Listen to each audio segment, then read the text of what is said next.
तो सबसे पहले हम ये चीज समझेंगे कि बी एबल टू किस मकसद के लिए इस्तेमाल किया जाता है, फिर हम ये चीज समझेंगे कि ये किन किन टेंसेस में यूज किया जाता है, फिर हम ये चीज समझेंगे कि उर्दू में इसकी पहचान क्या होती है, और लास्ट पे हम ये चीज सीखेंगे कि जब हम इसको इंग्लिश में ट्रांसलेट करेंगे तो इंग्लिश में हम ये सेंटेंसेस किस तरह से बनाएंगे। अस्सलाम वालेकुम, welcome to knowledge for students. Today we are starting class number 60 and in today's class we are going to talk about be able to। But students, class शुरू करने से पहले अगर अभी तक आप लोगों ने मेरे चैनल को सब्सक्राइब नहीं किया तो प्लीज़ सब्सक्राइब के बटन पर क्लिक कर दें। अगर आपको मेरी वीडियोस पसंद आ रही हैं और अगर आप इनसे कुछ सीख रहे हैं तो प्लीज़ लाइक एंड शेयर के बटन पर क्लिक कीजिए, और अगर आपको कोई भी कन्फ्यूजन हो रहा है या कोई चीज़ समझ में नहीं आ रही तो आप लोग कमेंट्स बॉक्स में जाके कमेंट्स कर सकते हैं। तो चलें स्टार्ट करते हैं हमारी आज की class. So students, be able to is used to express ability. जैसे कि आपको पता है कि एबल टू का मतलब होता है काबिल होना। एबल का मतलब क्या होता है? काबिल होना। एबल टू काबिल होना। So it means it is used to express ability. ये जो एबिलिटी लफ्ज बना है ये एबल से ही बना है। एबिलिटी किसको कहते हैं? काबिलियत को। ठीक है, तो यानी कि बी एबल टू का यूज किया जाता है to express ability in the past, present and future. यानी कि बी एबल टू का हम जो इस्तेमाल करते हैं वो पास्ट में भी करते हैं, प्रेजेंट में भी करते हैं और फ्यूचर में, यानी कि ये तीनों टेंसेस में इसका इस्तेमाल किया जाता है। ओके, यानी कि पास्ट की एबिलिटी को बयान करने के लिए भी हम एबल टू का यूज करते हैं, प्रेजेंट की एबिलिटी को बयान करने के लिए भी हम एबल टू का यूज करते हैं, और फ्यूचर की एबिलिटी के लिए भी हम एबल टू का यूज करते हैं। अच्छा, अब इनमें डिफरेंस क्या आएगा? डिफरेंस आएगा जस्ट इन हेल्पिंग वर्ब्स का, कि पास्ट में हम यूज कर रहे हैं वाज वर, प्रेजेंट में हम यूज कर रहे हैं इज एम आर, और फ्यूचर में हम यूज कर रहे हैं विल बी। राइट, तो ये डिफरेंस आएगा पास्ट, प्रेजेंट और फ्यूचर में।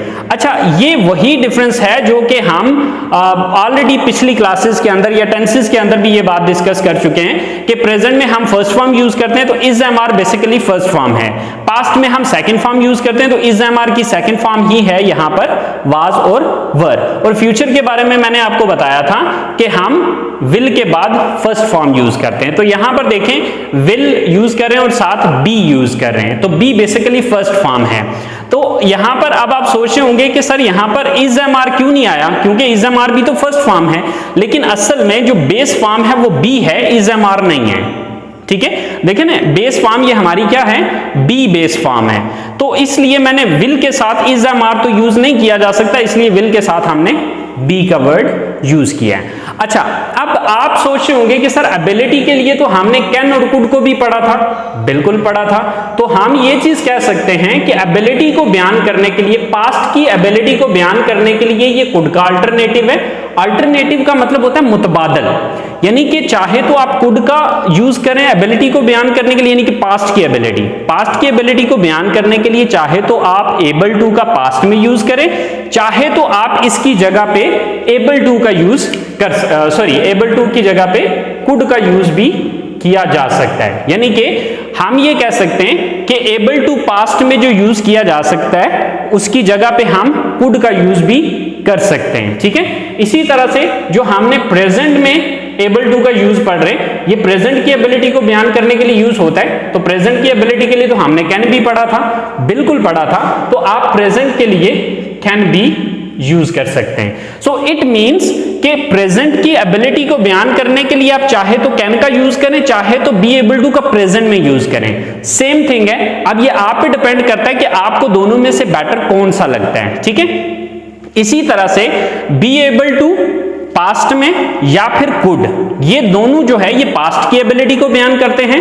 तो आप इन दोनों में से जो मर्जी यूज कर लें, मतलब एक ही निकलेगा। लेकिन यहां पर ये चीज याद रखिएगा कि हमने कैन और कुड का फ्यूचर नहीं पढ़ा था। तो एक चीज हम यहां पर ये कह सकते हैं कि यहां पे जो एबल टू है, ठीक है, यहां पर ये जो एबल टू है ये कैन और कुड का फ्यूचर है। ओके, तो क्या है कि सकता था, सकती थी, सकते थे, या काबिल था, काबिल थी, काबिल थे, ये आए तो हमने समझ आना है कि ये पास्ट एबल टू का जो यूज किया गया वो पास्ट में किया गया है। सकता है, सकती है, सकते हैं आए, या फिर काबिल है, काबिल हैं या काबिल हूं वगैरह आए, तो समझ आना है कि बी एबल टू का प्रेजेंट में यूज है। और सकेगा, सकेगी, सकेंगे या काबिल होगा, काबिल होगी, काबिल होंगे वगैरह आए, तो समझ आना है कि ये हमारा एबल टू का फ्यूचर में यूज हुआ है। ओके, तो स्टूडेंट्स ये है हमारा एबल टू का यूज। एबल टू को पास्ट में यूज किया जाता है, पास्ट की एबिलिटी को बयान करने के लिए। आप एबल टू की जगह पे कुड भी यूज कर सकते हैं। इसी तरह से एबल टू का प्रेजेंट में भी यूज किया जाता है एबिलिटी को बयान करने के लिए, इसकी जगह पे आप कैन का यूज भी कर सकते हैं। और बी एबल टू का फ्यूचर में भी यूज किया जाता है, यानी कि फ्यूचर की एबिलिटी को बयान करने के लिए, यानी कि आने वाले वक्त में जो काम करने के आप काबिल होंगे या जो काम आप कर सकेंगे, तो उसके लिए भी हम बी एबल टू का इस्तेमाल करते हैं। लेकिन बी एबल टू फ्यूचर में किसी का अल्टरनेटिव नहीं है, या ये किसी का मुतबादल नहीं है, या बी एबल टू की जगह पे हम कोई और यूज नहीं कर सकते जिस तरह के हम यहां पर कैन और कुड का इस्तेमाल कर रहे हैं। ठीक है, पास्ट और प्रेजेंट में इसका अल्टरनेटिव मौजूद है, could and can, but future में इसका कोई अल्टरनेटिव नहीं है। तो हम ये चीज कह सकते हैं कि यहां पर कैन और कुड का जो फ्यूचर है वो be able to in future है। ओके, तो इसकी पहचान क्या होती है? अगर हम पास्ट की बात करें तो उर्दू जुमलों के आखिर में सकता था, सकती थी, सकते थे, या काबिल था, काबिल थी, काबिल थे, यानी कि कोई काम करने के काबिल था। जैसे कि मैं खाना बना सकता था या मैं खाना बनाने के काबिल था।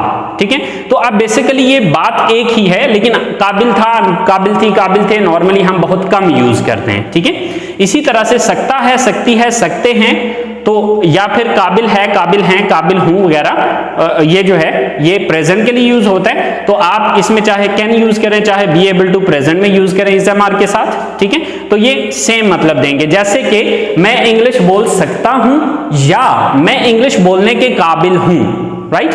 तो अब ये बेसिकली सेम सेंस दे रहा है। अल्फाज दोनों के अलग हैं लेकिन सेंस दोनों का सेम है। इन दोनों सूरतों में हम बी एबल टू का या कैन का यूज कर सकते हैं। और इसी तरह से जो काम आप आने वाले वक्त में कर सकेंगे या कोई काम करने के काबिल हो जाएंगे, ठीक है, उसके लिए हम बी एबल टू का फ्यूचर में यूज करेंगे। ठीक है, जैसे कि इस कोर्स को मुकम्मल करने के बाद आप इंग्लिश बोल सकेंगे।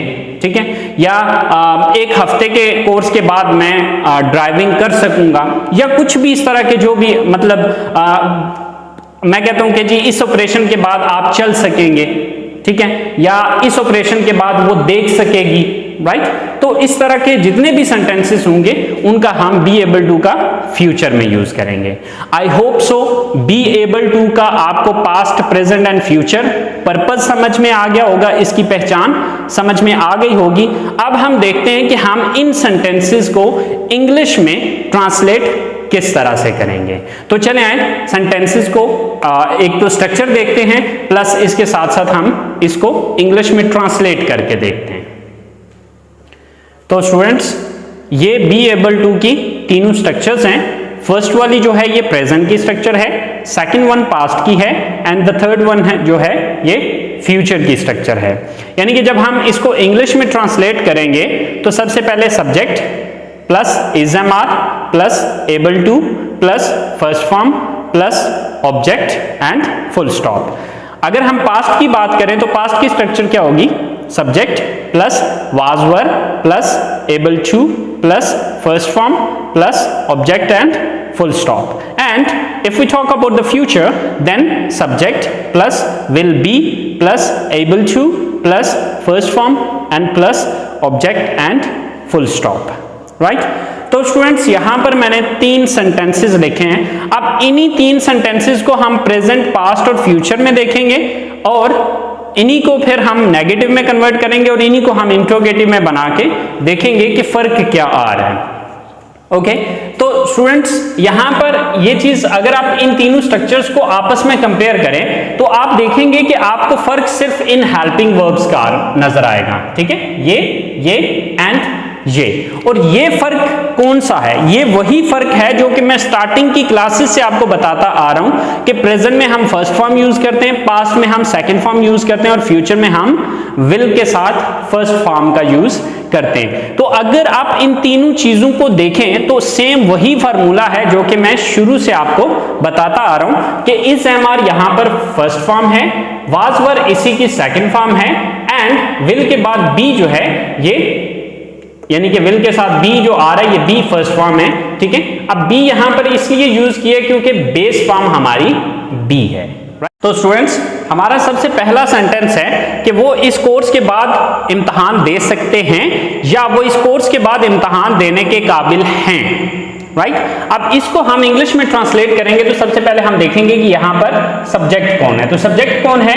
वो, यानी कि वो ज्यादा है। So they. Then is am are में से दे के साथ क्या आता है? Are. They are. Then able to, verb क्या यहां पर? देना, give. So they are able to give. क्या देने के काबिल हैं? Exam. They are able to give exam. इस कोर्स के बाद, after this course.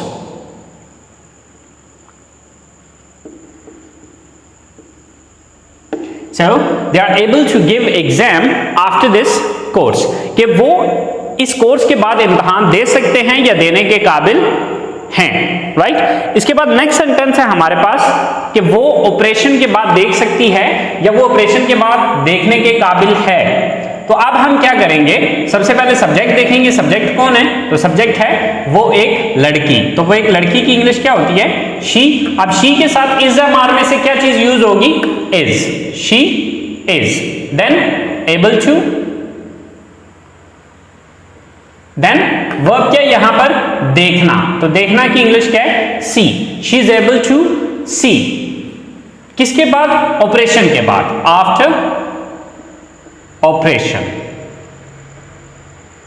So she is able to see after operation, कि वो ऑपरेशन के बाद देख सकती है या देखने के काबिल है।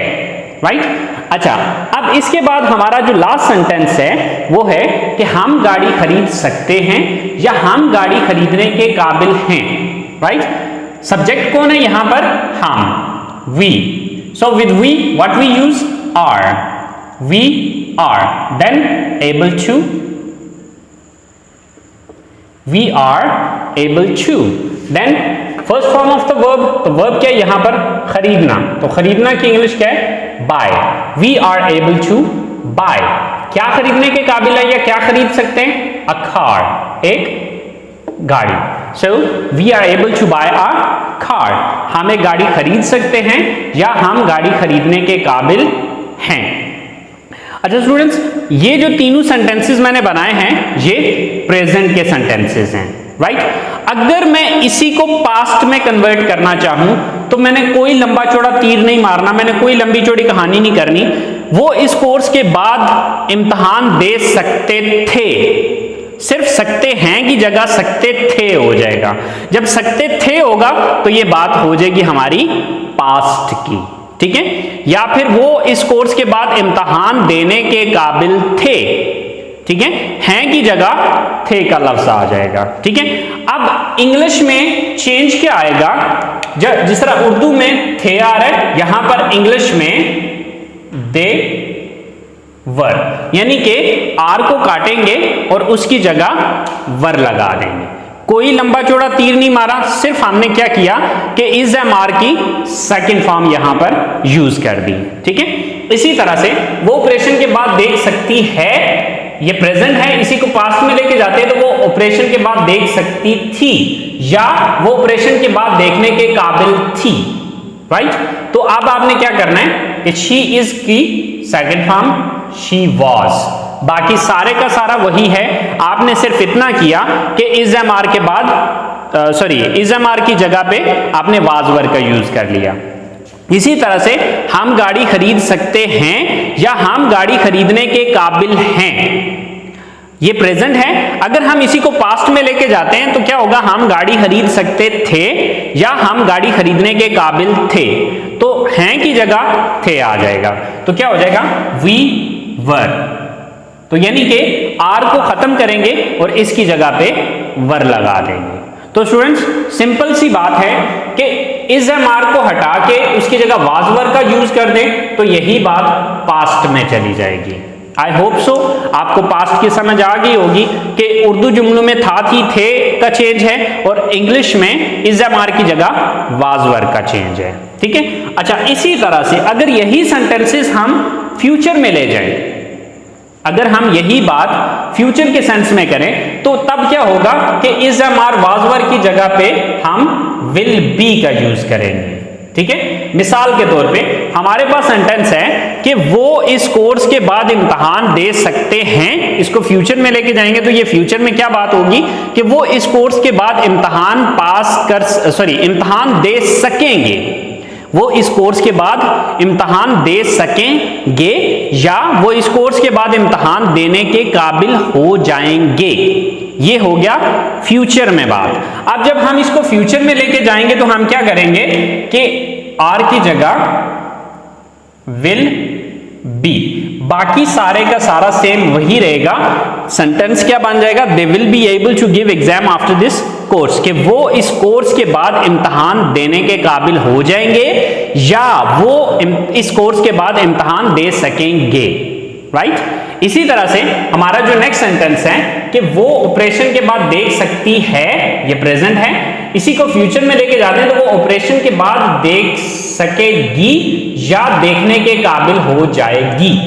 तो ये क्या हो जाएगा, ये हमारा फ्यूचर हो जाएगा। तो हम क्या करेंगे, she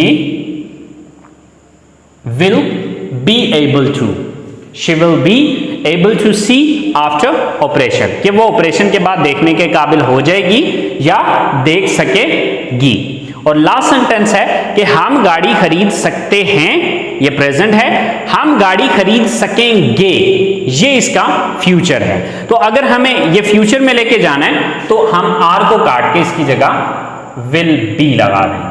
We will be able to buy a car, हम गाड़ी खरीद सकेंगे या हम गाड़ी खरीदने के काबिल होंगे। सो आई होप सो स्टूडेंट्स आपको प्रेजेंट, पास्ट और फ्यूचर की बात समझ में आ गई होगी। ओके, अब हम बात करते हैं इनके नेगेटिव सेंटेंसेस की और इनके इंट्रोगेटिव सेंटेंसेस की। ओके, अच्छा अब जब हमने इनके नेगेटिव सेंटेंसेस बनाने हैं तो हम क्या करेंगे, आपको पता है कि अगर हमारे पास हेल्पिंग वर्ब मौजूद हो तो हम हेल्पिंग वर्ब के बाद नॉट लगा लेते हैं, यानी कि यहां पर हम इज एम आर के बाद नॉट लगाएंगे, यहां पर नॉट लगाएंगे तो ये नेगेटिव हो जाएगा, यहां पर वाज वर के बाद नॉट लगाएंगे तो ये नेगेटिव हो जाएगा और यहां पर विल के बाद नॉट लगाएंगे क्योंकि यहां पर ये दो हेल्पिंग वर्ब है, विल बी। तो हमने क्या करना है कि अगर हमारे पास दो या दो से ज्यादा हेल्पिंग वर्ब हों तो फर्स्ट हेल्पिंग वर्ब के बाद नॉट लगाते, तो हमारे पास फर्स्ट हेल्पिंग वर्ब विल था तो विल के बाद हम नॉट लगाएंगे। ठीक है, तो सिंपल सा फार्मूला है, जैसे कि आप इस कोर्स के बाद इम्तहान नहीं दे सकते हैं, आप नहीं, वो इस कोर्स के बाद इम्तहान नहीं दे सकते हैं, so they are not able to give exam after this course. इसी तरह से वो ऑपरेशन के बाद नहीं देख सकती है, she is not able to see after operation. And हम गाड़ी नहीं खरीद सकते हैं, we are not able to buy a car. तो सिंपल सा फॉर्मूला है, कोई लंबी चौड़ी कहानी नहीं है, कोई लंबा चौड़ा तीर नहीं मारना हमने यहाँ पे, वही पुराने रूल्स रेगुलेशंस जो मैंने स्टार्ट में सारी चीजें एक्सप्लेन की हुई हैं वही सारी चीजें हम यहाँ पर कर रहे हैं। और अगर आप डायरेक्टली मेरी इस क्लास पर आए हैं तो आपसे ये रिक्वेस्ट करूंगा कि क्लास नंबर 1 से स्टार्ट कीजिए, हर एक चीज को बहुत डिटेल के साथ समझाया हुआ है, ठीक है, और बहुत अच्छे से आपको समझ आएगी अगर आप इन्हीं क्लासेस को क्लास नंबर 1 से स्टार्ट करेंगे तो। ओके, सो अब हम इन्हीं सेंटेंसेस को इंट्रोगेटिव में कन्वर्ट करते हैं। तो अब आपको मैंने एक फार्मूला बताया हुआ था कि अगर हम किसी सेंटेंस का नेगेटिव बना सकते हैं तो उसका इंट्रोगेटिव बनाना हमारे लिए कोई प्रॉब्लम नहीं है, कोई परेशानी नहीं है। कैसे? आपने देखना यह है कि जब आपने किसी सेंटेंस का नेगेटिव बनाया था तो नेगेटिव बनाने के लिए आपने किस लफ्ज के बाद नॉट लगाया था, जिस लफ्ज के बाद आपने नॉट लगाया था उस लफ्ज को उठा के सेंटेंस के शुरू में ले आए, वो इंटरोगेटिव बन जाएगा। ठीक है, तो सेम वही फॉर्मूला यहां पर भी हम अप्लाई कर रहे हैं, जो कि मैं ऑलरेडी स्टार्टिंग की क्लासेस में आपको बता चुका हूं। तो आपने करना ये है कि यहां पर देखिए कि प्रेजेंट में हम इज एम आर के बाद नॉट लगा रहे हैं, तो इसका मतलब है ये इज एम आर यहां पर स्टार्ट में आ जाएगा, तो ये सवाल बन जाएगा। ठीक है, इसी तरह यहां पर पास्ट में हम वाजवर के बाद नॉट लगा रहे हैं, तो यहां पर वाजवर को उठा के सेंटेंस के शुरू में ले आए, ये हमारा इंटरोगेटिव बन जाएगा। और यहां पर हमने नॉट किसके बाद लगाया, विल के बाद लगाया, तो इसका मतलब है सिर्फ विल को उठा के शुरू में लगाएंगे, बी अपनी जगह पर ही रहेगा।